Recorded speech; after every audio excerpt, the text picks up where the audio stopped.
So this was an idea that I had in the car talking to my mother. I don't know why I said mother, my mom. I had the idea of what was it? Comics and therapy, therapy and comics, comic therapy. I think I called it comic therapy, but I'm just gonna be talking about the comics that I have, right?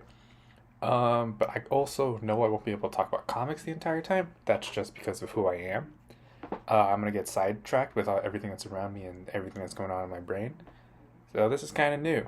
And to start it off, I'm not going to talk about comics on comic therapy. Instead, I'm going to talk about some cards I have on my desk. But I guess for now, we'll talk about the comic themed cards. And, well, I have two baseball cards only. I thought I had more non comic cards than this. Anyway, these cards are from the 90s. And they weren't mine, they were my uncle's. He gave them to me a few months ago, I want to say, and I decided to sleeve them. And then I had some, what are they, top loaders? That's what they're called, right? And some that were my favorites, I put in these top loaders, so I'm gonna, talk about them. Also, I think I have like well over 1,000 cards that I sleeved. Everything else was in a binder. And not just one binder, like three binders. So I don't really, I'm not gonna count how many cards there are. Just believe me that there's hella cards, okay? So the first one that I have right here is X-Men Teams, is what it says. It is card number 182 from 1992. I don't know what series these are from. I'm just reading what they have. On the front has Wolverine, Beast, Psylocke, Gambit, Rogue, and Cyclops. Um, this is just like a really special card because I got in my freshman year of college. And I love the X Men. Like, can't go wrong. That's kind of who I'm known for, is like the X Men guy. Which that's not really an insult at all. That's a compliment, dude. Being part of the X Men would be great, and being known as like the I don't know, like the librarian or like the head dude of the X Men, like knowledge wise, would be great. Second card is a Spider Man Wolverine team ups card, also from 1992. I think this is from the same series and same brand and like whatever. I don't know what to call these. I'm like the last person to know about cards. This is number 74. Wolverine is below Spider Man. Spider Man's kind of like thwipping on top of. Hey, John Romita Jr. did this one. That's actually really cool. Really unique poses. Definitely really 90s looking. Wolverine is in his like yellow brown suit, which I don't know if it's a controversial take, but I like this one a lot. I like it more than his yellow and blue. But I like the X Force one that he had in 2012, the black and gray with the red eyes. I really hope they put that in a movie or something because they didn't reference it in Deadpool and Wolverine. That's okay or whatever. Third card is Savage Dragon, which I didn't know Savage Dragon had, or any of the Image cards had like dedicated series or anything like that. Whoops, sorry about that. I dropped it. And it's just Savage Dragon looking like a boss. He's got some sunglasses. He's got two guns in his hands, and like like the cliche when there's like armor or not armor, bullets like all lined up together on his chest. I don't know what they're called if that's like a real thing, but it's there, I guess. This is card number 47, titled Loaded. It's really cool. I just like Savage Dragon. I think he's easily my second favorite of the original 90s lineup of Image Comics. Shut up, phone. I know. Well, I hope you didn't hear that one, but the group chat's going a little crazy. Um, yeah, there's that. Fourth card is a Wizard card, which I don't know if Wizard magazine still exists. I don't think it does. But it's Jim Valentino Shadowhawk, which is my favorite of the original lineup of Image Comics. I don't know if I'd say it's my favorite of all Image Comics, considering that there's stuff like Black Radiant coming out, which I have an issue somewhere in my big ass box of comics and whatever. And then there's Invincible, which I was reading not that long ago. I'm a little before season 2, I think, of where the TV show starts at least in the book, but I've caught up completely in the show. Then there's The Walking Dead, which I haven't had the chance to really read. There's The Lucky Dead, which is another what is it called? I'm blanking on it now. The Superverse, the Massiveverse. It's one of those. It's not made by Kyle Higgins, but it's along those universe lines. Anyway, back to the card. Yeah, Jim Valentino's Shadowhawk. I really like Shadowhawk. This is number 8 of this kind of wizard line. Oh, I didn't know his first appearance was in Youngblood number 2. I don't have any Youngblood, but I do have some Shadowhawk. I'm trying to collect the original series.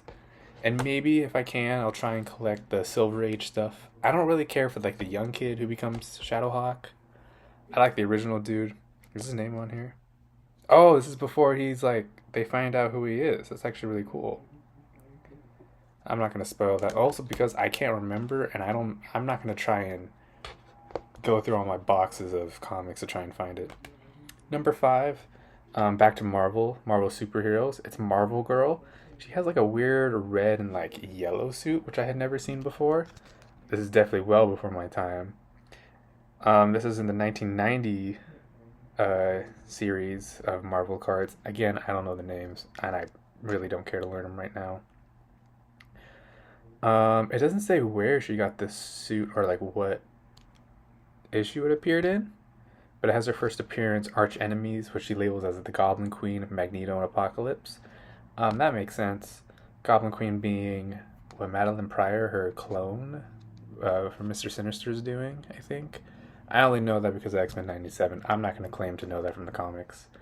This is number 9 in the series, or the line. We're going to use the line. Yeah. Next one, Namor the Submariner. It just says the Submariner. Not even just Submariner. I dropped it. My bad. This is number 16. Real name Namor. First appeared in Marvel Comics 1939, which I don't think is true. I don't think it's called Marvel Comics number 1. Isn't it like Weekly Funnies or something like that? Oh yeah, the reason I have these two, Marvel Girl and Submariner, and this next card, is because they're a little bit damaged, and it's a reminder to me at least that these weren't originally collector, like, oh, don't touch it, they have immense value or whatever. I don't believe in that. But it's a reminder that, hey, someone else had these, and these were once, like, a unique thing that, like, people didn't really care about, which to me is really fascinating because right now, scalping is really big with Pokemon cards especially. And I think stuff like this needs to be a reminder to people that these are literally just pieces of paper that we give a fictitious value for. Of course, these were a little different, where Pokemon cards now actually might have a value, because it's like, oh, it's super rare and there's only like 5 in existence or whatever. These you could, like, I think get like $2 on for eBay or something. Anyway, next card, Thor. Number 18. This one's pretty well worn. It's like, I think it has water damage or something. Anyway, it doesn't look too good, but I don't really care. These are just cards to me. Next card, Spider-Man Presents Wolverine. I'm going to say same line. Yeah, it's 160. Towards the end of the line, they kind of do like a fun little comic thing with Spider-Man and like someone else. There's one with Magneto, one with Doc Ock, one with Wolverine. There may be more to my knowledge. I just can't remember. I'm not going to look through my big-ass box of cards instead of comics. Yeah, I think this one's a little fun. It shows the fun dynamic of Spider-Man just wanting to make fun of Wolverine and Wolverine not wanting to take any of his shit. Yeah, it's usually how they are. Next card is just the normal Wolverine, number 23, but signed by John Romita Jr. Yeah, my uncle got these signed years ago when he was, I think, maybe a teenager, maybe a little younger. I don't remember what convention he went to, but he went to one, and John Romita Jr. was there, and he got his signature on these. Next is a Rogue card, number 41, also signed by John Romita Jr. Lastly is Havoc, number 35, signed by John Romita Jr. Well, I shouldn't have said lastly, because now we're at the last card, which is this unique Spider-Man card, which is a promotional card for his 30th anniversary by Comic Images. I don't know what Comic Images is, if maybe that was the group that did it, because in 1992. Um, yeah, Image Comics would have existed, I think, but Comic Images? I wonder if that was the original name or something. This is the only one that I did not put in a top loader. This one was already in the box that I was given. And it's really unique. It's kind of like has a golden tint to it. It's a nice holographic card. It seems to be miscutted because there's a little bit of something on top that I can't quite make out. But I don't have the time nor wanting to find the other part to this. And I think it's just a cool reminder of what comics were like 30 years ago. Crazy to think it was 30 years ago that the 90s were, right? Anyway, time to talk about comics. I was just at the big comic convention, San Diego Comic Con, and I have some of the many comics which I bought. Sorry, I'm trying to look for these bags of, wow, one is across the room. I'm not going to get that one. So we're going to grab the ones that are right next to me. I bought plenty, so there's tons to talk about. We have the first one that is on top is Witchblade issue number 12, the convention exclusive variant, which has Artgerm art. It has I haven't read Witchblade like ever. I have a Darkness like big ass volume in my shelf. I have yet to read that. I've had that for years. But I know they're connected. I learned that at the convention. I didn't know they were connected. I thought they were just two things Mark Silvestri made. The more you know. Yeah, it's the Artgerm variant. It's like kind of a holographic. It's really cool looking. Makes me want to read it, but I know that there is like the trade paperback which goes for like $8 or something like that. I'm hoping to find that just so I can like start from the beginning and then try and find the issues in between from I think they probably collect 6 or 7 in that trade paperback. So I am right now I'm like 5 issues. I'm all 12 behind, but I have the 12th issue. One that I got signed was Uncanny X-Men number 234 with Wolverine turning into the Brood, signed by Mark Silvestri, the guy who did the cover work, and I would assume the inside work. I will read this eventually. I just want to read the X-Men in order because they have such a wide, vast, and extensive history.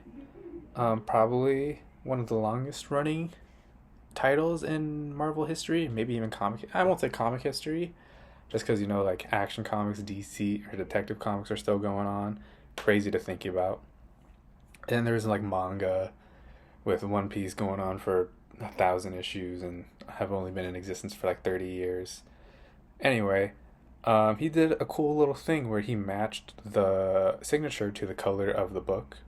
He did like a nice, cool teal turquoise kind of thing, which really matches the underlights to the X-Men title and goes with the colors he chose for Wolverine Brood for the cover. I don't know if he did the colors. I probably should have asked him that because that would have been a really good question.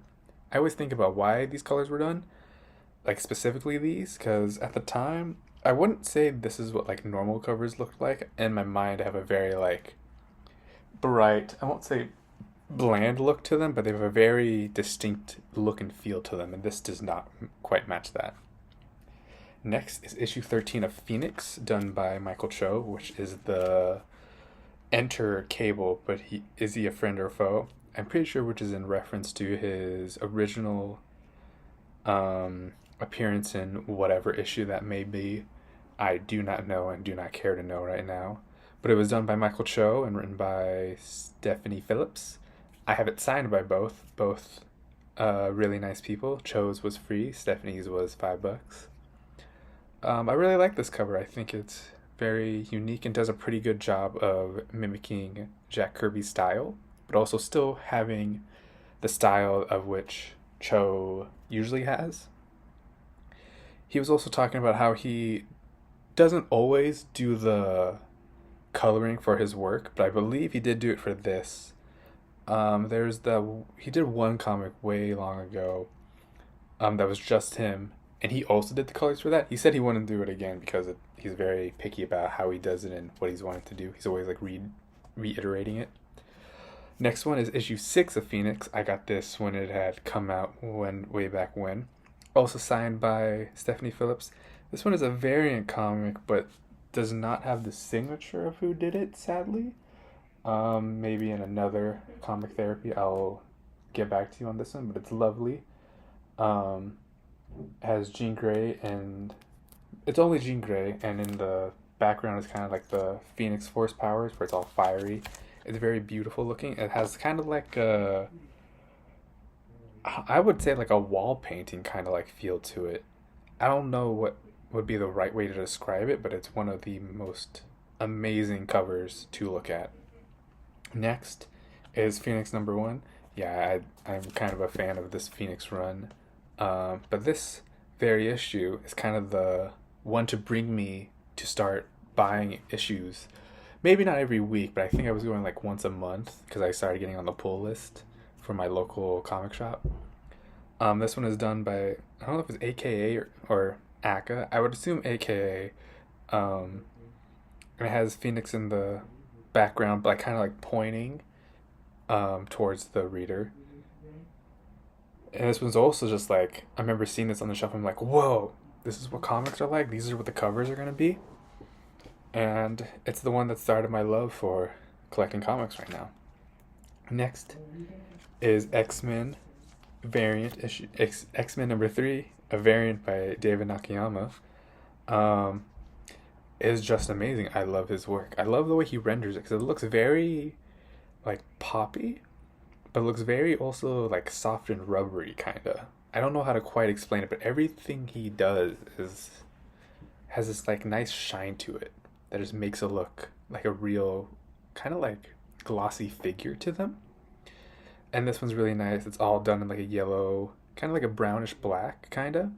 And he used the signature to kind of replicate that using a darker one. I think this one's black. Next is a Psylocke Hellfire Gala one, also by David Nakayama. I have no idea how to describe this cover, to be honest. It's just, if you know what it is, you know. It was one of those covers that made it look like a magazine. I have the Virgin one, so it has no writing on it. It's just Psylocke being Psylocke. I kind of wish he had like a white signature on this one, but he just kept black, which is totally fine. Thank you, David Nakayama. These look wonderful. I also told him that they look wonderful and praised him a lot for the Psylocke one, especially because that is clearly only a design that was meant for Psylocke. Like no one else could pull that off. I assume like the energy blades that she usually like makes out of what her sonic powers, I think is what they're called. Like highlighting like kind of like the dress part of her outfit, and then she has some like ribbons on her arms, and she has it for like her earrings and like a headpiece. Just amazing. Next is the Invincible versus Battle Beast issue number 1, which was an exclusive at Now or Never Comics, signed by the art director of the game. He was really cool. This is a really cool cover, and I can't wait for the game, considering I love Marvel vs. Capcom 3, and this is a 3v3 tag. There are some things that I am a little concerned about with this game, considering it uses a active tag mechanic like BB tag and Project L. Not the way I want to play my versus games, but seems to be the pattern considering Project L is doing it. BB Tag is the one to kind of like, I don't know if they started it, but they're the one who put it in the public eye way back in 2019. I'll try this game out when it comes out, and I don't know if Battle Beast will be the one for me, but I'll definitely give him a shot. Next is Godzilla number 1 by Charisse Zulu Umenga. I have terribly butchered her name, but she was cool. This is one that I bought directly off of her at the Artist Alley, and this is like a 1 of 100 cover where there's only 100 of these. I shouldn't say 1 of 100 because it sounds like a ratio, but only 100 of these exist. I think this is number like 75, 76. I had always been looking for a cover of hers, but usually she sells them through her shop, and I usually miss them. And when I learned she was there, I knew I for sure had to get a piece, and I did get a cover. So thank you.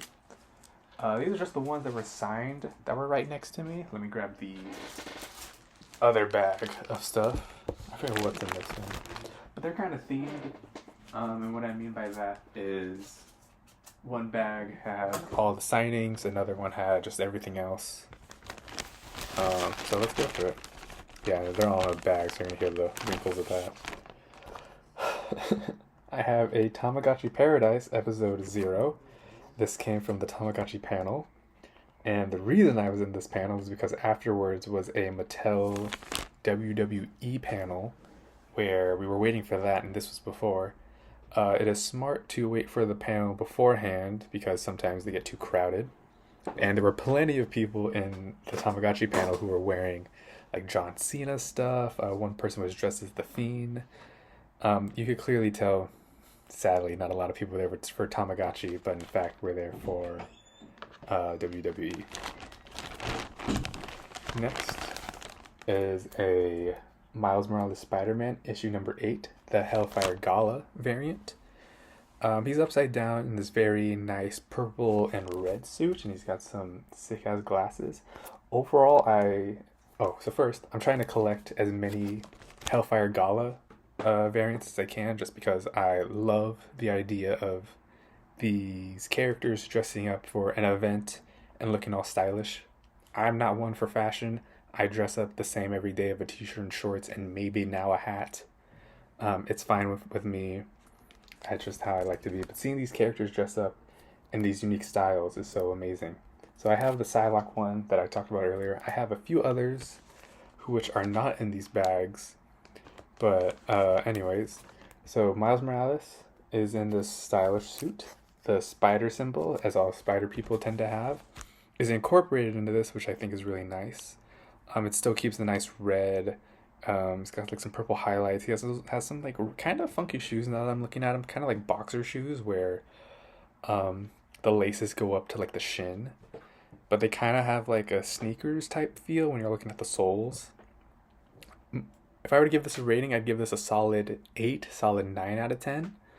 Only thing I would really want to change next time, if they ever do a Hellfire Gala, now that Krakoa is gone and the mutants are separated. He's not even a mutant, which kind of confused me of why some characters have it, but anyway, I know these are just to sell.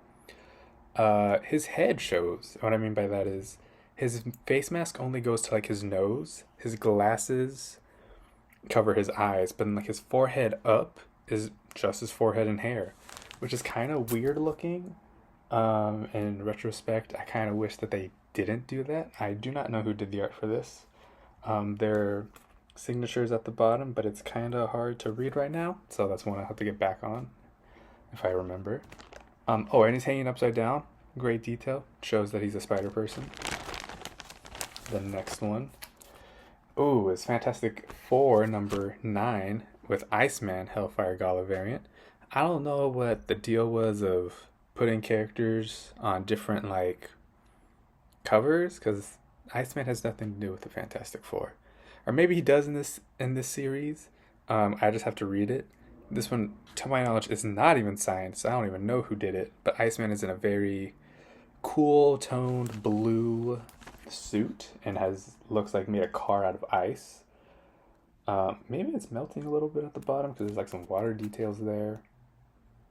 This one is a great 9 out of 10. I don't even know, maybe even a 10 out of 10, because there's nothing I can think about that I would want to change. All about it is amazing.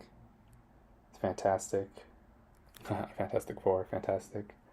Yeah, this one's great. I think I would give it a 10 because I have nothing to change about it. Next one is Amazing Spider-Man issue number 29. And it has, I was going to say Jack Black, Black Cat, and Mary Jane. This one is done by David Nakayama, which is easy to tell, but also, he signed it. What confuses me about this one is I'm pretty sure Black Cat and Jackpot had a like 2-in-1 series going on at this time. I don't know why they just weren't put on that, but put on Spider-Man instead. I really don't know, because I think if they put this on the Jackpot and Black Cat, I feel like that would have boosted sales. Maybe Spider-Man was doing bad. Spider-Man's been doing bad. I can't believe they're doing all the things that's going on with the Spider People. I'm so happy that Ultimate Spider-Man is doing its own thing, and so far it hasn't missed at all, so that's amazing. Back to the design of this cover. Uh, Black Cat looks amazing. And what I didn't even notice that like the top of her dress has like little cat ears on it. So there's like one in black, one in white. The entire dress is split in half, like half black and half white. Black on the right, white on the left. She has a little bag in her left hand. She has like a little tail belt going on because she's a black cat. I think she has like some like a fur thing behind her. It's kind of hard to tell because it doesn't look like her hair, but that is white. Um, she has two white boots on. Okay, I thought she was gonna have like another black and white situation. She has like these arm gloves that go up to like her like shoulder kinda. Left is white, right is black. Mary Jane then just has like a very goldeny, stylish um, dress. I don't know. It kind of looks like fish scales. Her hair is all nice and flowy. Kind of looks like a Medusa from the Inhumans type deal going on. She has like some gold headpiece, not headpiece, but like something in her hair, kind of like jewelry. Um, and in the air, I guess this is from Mary Jane's power from being jackpot. There's like a bell, a cherry, a seven, bar, lemon, diamonds, and like a coin in the air by her. Kind of like an illuminated like highlight going on. Um, Black Cat, I think, is a 10 out of 10 in this. I'm not quite a fan of Mary Jane's hair in this. I think a little more could have been done, especially if David was going for a jackpot kind of thing. I don't know anything about jackpot. I don't really care to learn anything about jackpot. But because David Nakayama being who he is, this is a good 8 out of 10. I'd also say the cover's an 8 out of 10 just because of Mary Jane. I don't really know what's going on in there. Anyway, next one. Oh, this is not a Hellfire Gala, but this is a Peach Momoko variant for Phoenix, issue number 11. This really shows how much of a Phoenix fan I am. It looks amazing. Like Peach Momoko's ability to use watercolors and really be able to put as much detail in all of her covers with it is amazing. Phoenix kind of has like a gold, yellowish kind of color going to it instead of the like fiery orangey yellow that is usually portrayed with Phoenix. And I didn't realize, but her body is of stars like a galaxy, which is an amazing detail, which I never would have thought could be done in this. Some stars are following around her as well through her body, and like normal Phoenix, her body's like becoming fire. Her hair is all fiery. It's truly amazing to look at. This is, I think, a 10 out of 10 in my book.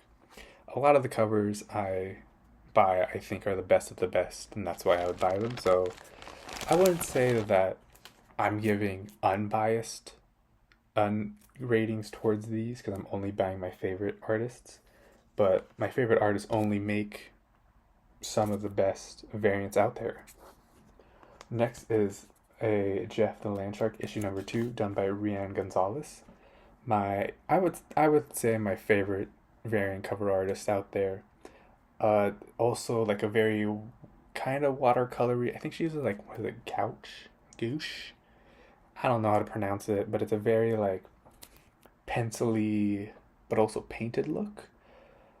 It has Jeff in the background, and in the foreground is Rocket Raccoon, Mr. Fantastic, Squirrel Girl, and Magic. Behind them, kinda, is Psylocke, Doctor Strange, Wanda, Spider-Man, who is whipping through the air, and behind all of them is Wolverine, who I assume is being submerged by like a tidal wave of water. It is really goofy looking and really funny and cute, which is kind of like Rianne's style. I have a few of her comics. I have a graded X-23 one. I think it's to Uncanny X-Men number 1. I'm not sure. I think I could talk about that another day where I can look at it better. But it's just amazing. Oh, I didn't even realize that Psylocke's holding like a Venom puppy thing. Maybe that's Jeff with the Venom symbiote.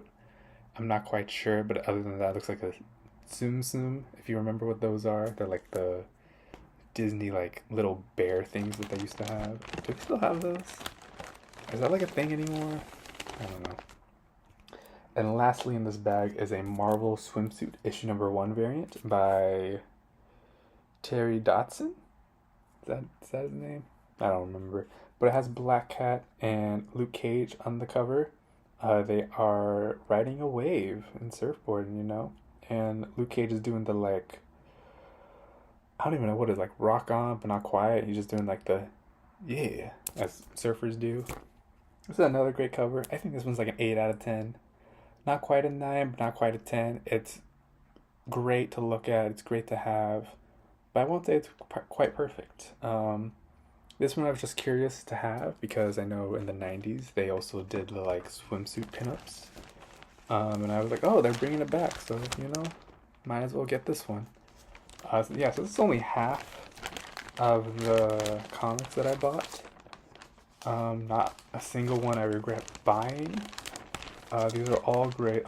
Some of these, like the first two Phoenixes I mentioned, issue number 1 and issue number 6, I had already owned. All these were the rest that I bought in my time in San Diego, or gotten for free, like the Tamagotchi Paradise one.